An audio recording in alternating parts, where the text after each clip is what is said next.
وزیر قانون اعظم نذیر تارڑ کا کہنا ہے کہ پی ٹی آئی کا اسمبلی چھوڑ کر جانے کا فیصلہ غلط تھا۔ پاکستان چلے گا تو بانی پی ٹی آئی کو بھی امید ہوگی شاید دوبارہ اقتدار میں آ جائیں۔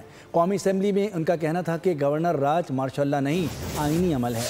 پی ٹی آئی کے اسد قیصر کا کہنا تھا کہ گورنر راج ان کا صرف خواب ہے۔ بیرسٹر عقیل نے کس حیثیت میں یہ بات کی؟ حکومتی نمائندے نے غیر جمہوری رویہ اپنایا۔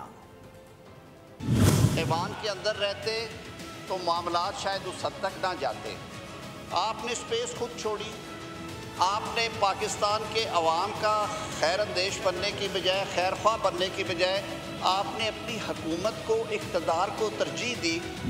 احتجاج کا حق یہ ہمارے پارلیمانی روایات ہے کہ اس کا اس ہاؤس میں ہوتا ہے۔ چھوٹا بھائی ہے، سنا کریں۔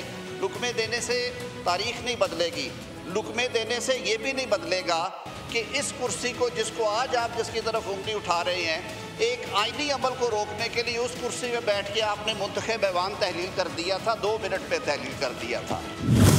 کہ اس نے کس کیپیسٹی پہ بات کی؟ سب سے پہلے تو غیر جمہوری اور غیر جمہوری انہوں نے اپنایا ہے، حکومت کے ایک نمائندے نے اپنایا ہے کہ پاکستان ہیں تو ہم سب ہیں۔ پاکستان چلے گا تو عمران خان کو بھی آس رہے گی کہ شاید وہ دوبارہ اقتدار میں آ جائے۔ ہم اپنا جمہوری جدوجہد بھی کریں گے، ہم احتجاج بھی کریں گے، اپنا اسٹرگل بھی کریں گے۔ آپ کیوں کہیں نہیں بولتے؟